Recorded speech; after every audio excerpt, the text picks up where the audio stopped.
பிதாசுதன் பரிசுத்தாவியின் பெயராலே ஆமேன். ஆண்டவர் உங்களோடு இருப்பாராக, உம் ஆன்மாவோடும் இருப்பாராக.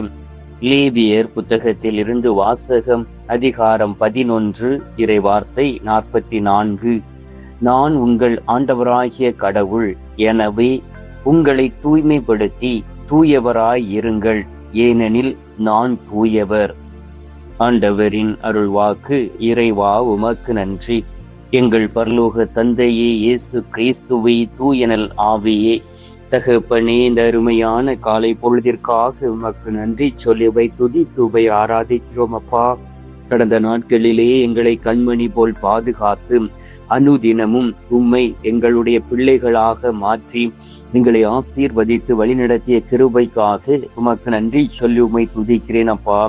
ஒவ்வொரு நாளும் அது பரிசுத்த இரத்தத்தினால் கழுவி உமது அன்பு மகனாக மகளாக உருமாற்றி தூயதோர் உள்ளத்தையும் பரிசுத்த ஆவியானுடைய பலத்தையும் நீர் எங்களுக்கு தந்தமைக்காக உமக்கு நன்றி சொல்லி உம்மை துதிக்கிறேன் அப்பா.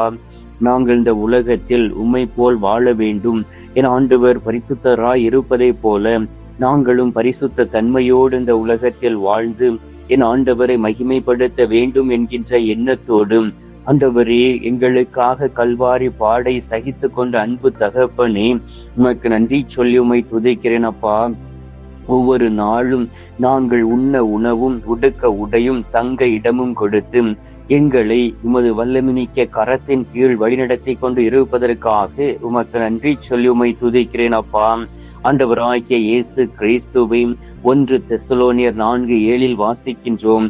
கடவுள் நம்மை ஒழுக்க கேட்டிற்கு அல்ல, தூய வாழ்வுக்கே அழைத்தார் என்று.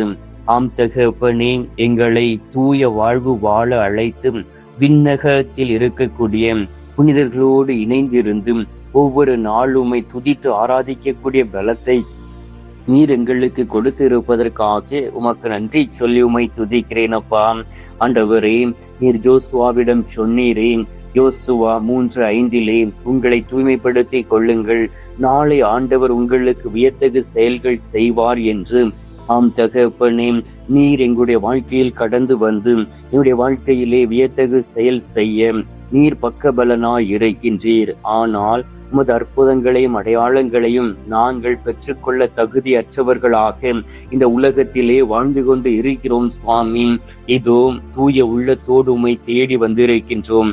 என் ஆண்டவராகிய இயேசு கிறிஸ்து என்னை பரிசுத்தப்படுத்துவார். என் ஆண்டவராகிய இயேசு கிறிஸ்து என்னை கிடப்படுத்துவார். என் ஆண்டவராகிய இயேசு கிறிஸ்து என்னை தூய்மைப்படுத்திடுவார். நானும் இந்த உலகத்தில் வாழ்ந்து இருப்பேன் என்கின்ற எண்ணத்தோடு உம்மை பார்ப்பதற்காக ஆயிரக்கணக்கான மக்கள் உம்மை தேடி வந்து இதோ கல்வாரி சிலுவைக்கு முன்பாக நின்று உம்மை நோக்கி மன்றாடி கொண்டு இருக்கிறார்களே, அந்த தருணத்திற்காக இதோ உம்மை நோக்கி செபிக்கிறேன் அப்பா. ஒவ்வொருவர் மீதும் பரிசுத்த இரத்தம் ஊற்றப்படுவதாக, மாசு மறுவற்ற இரத்தம் என் ஆண்டவராகிய இயேசு கிறிஸ்து இந்த நாளிலே அவர்கள் ஒவ்வொருவரையும் தூய்மைப்படுத்தும் பொழுது அவர்கள் உண்மையிலும் உண்மையுமாக தூய்மை அடைந்து பரிசுத்த வாழ்க்கை வாழ்ந்திடுவார்கள் என்று விசுவசிக்கிறோம் அப்பா. ஏனென்றால் எபிரேயர் 12:14 வாசிக்கின்றோம், தூய்மை இன்றி எவரும் ஆண்டவரை காண மாட்டார் என்று. ஆம் தகப்பனே, தூய உள்ளத்தோடு உம்மை தேடி வந்திருக்கிறார்களே, என் ஆண்டவரை நான் காண்பேன், என் ஆண்டவரிடம் நான் பேசுவேன், என் பாவங்களை மன்னித்து அவர் என்னை தூய்மைப்படுத்துவார், அவர் என்னை வாழ வைப்பார் என்கின்ற எண்ணத்தோடு உம்மை தேடி வந்து உம்மை நோக்கி செபிக்கக்கூடிய பிள்ளைகளுக்காக உம்மை ஸ்தோத்திரிக்கிறேன் சுவாமி. இதுவரை ஏதாவது பாவங்கள் செய்திருந்து அதிலிருந்து மன்னிப்பு பெறாமல் இருந்திருக்கலாம். ஆண்டவரே, குற்ற நெஞ்சத்தோடு வாழ்ந்திருக்கலாம். வேதனையுற்ற மனிதர்களாக இந்த உலகத்தில் இருக்கலாம். தூய்மையற்ற வாழ்க்கை வாழ்ந்து அனுதினமும் ஆத்துமாவை கெடுத்து கொண்டு இருக்கலாம். ஆண்டவரே, இந்த நேரத்திலே அவர்கள் அனைவரும் உம்மை நோக்கி வந்து உம்மை நோக்கி செபித்து கொண்டு இருக்கிறார்களே. என் ஆண்டவருடைய பரிசுத்த இரத்தம், என் ஆண்டவருடைய மாசு மறுவற்ற இரத்தம் இந்த நாளிலே பிள்ளைகள் ஒவ்வொருவரையும் கழுவிட வேண்டுமாயும் அவர்கள் கழுவப்பட்டு என் ஆண்டவருக்கு ஏற்ற மகனாக மகளாக வாழ்ந்திட வேண்டுமாயும் உம்மை நோக்கி செபிக்கிறோம் அப்பா. ஆண்டவரே, அதிகாலை என்று பாராதபடி அநேக மக்கள் உம்மை தேடி வந்திருக்கிறார்கள்.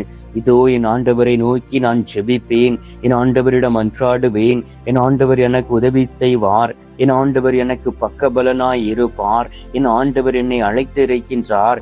எனவே இந்த நேரத்திலே நான் ஒரு அற்புதங்களையும் அடையாளங்களையும் பெற்றுக் கொள்ளாதபடி இந்த இடத்தை விட்டு நான் கடந்து செல்ல மாட்டேன் என்று சொல்லி மன தைரியத்தோடும் வைராக்கியத்தோடும் உம்மை பிள்ளைக்குரிய உரிமையோடு உம்மை தேடி வந்து ஜெபித்துக் கொண்டு இருக்கக்கூடிய அனைத்து அன்பு தம்பி தங்கைகளுக்காக உம்மை ஸ்தோத்திரிக்கிறேன் சுவாமி.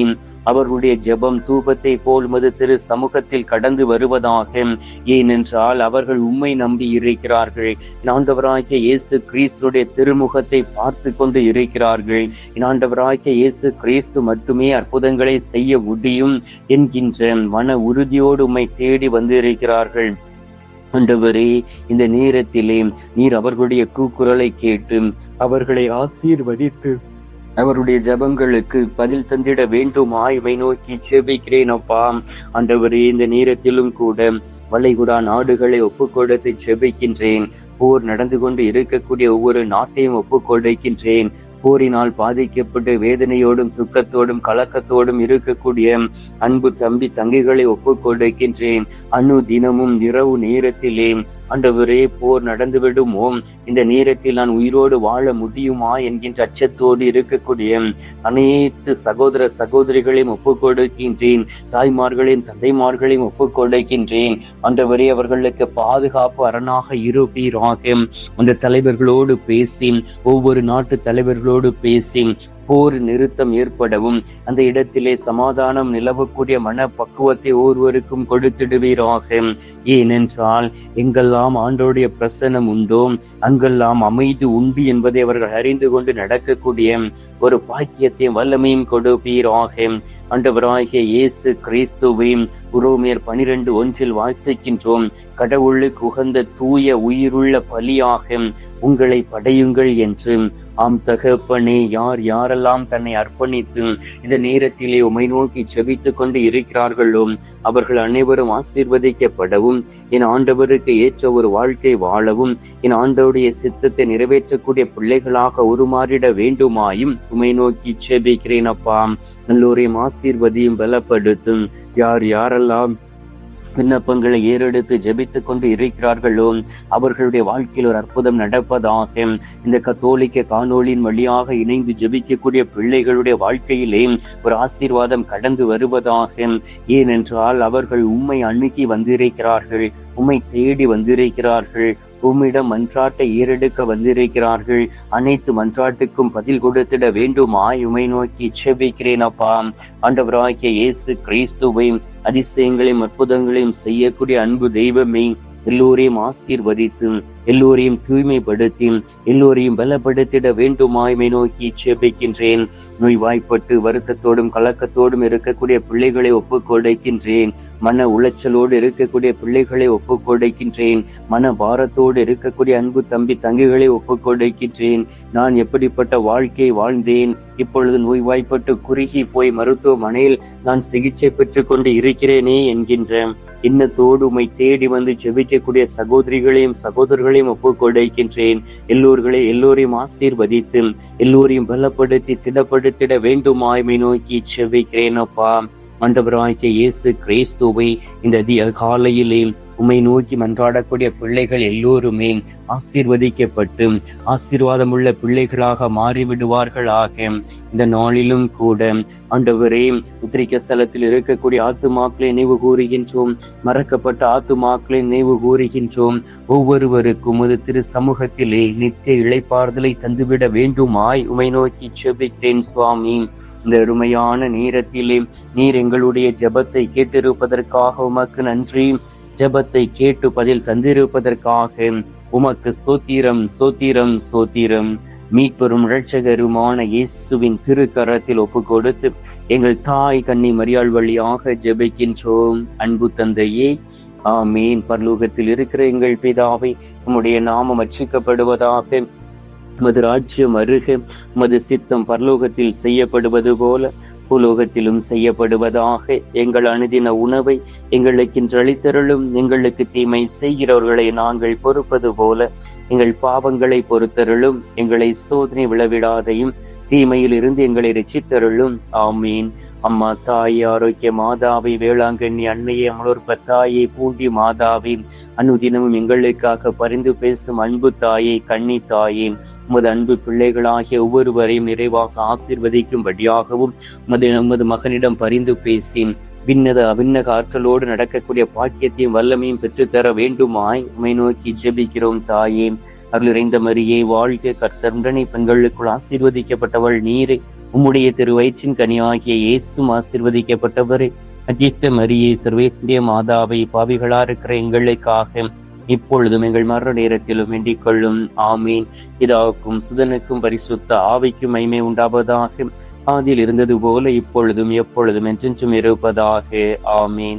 ஆண்டவர் உங்களோடு இருப்பாராக, உம் ஆன்மாவோடும் இருப்பாராக.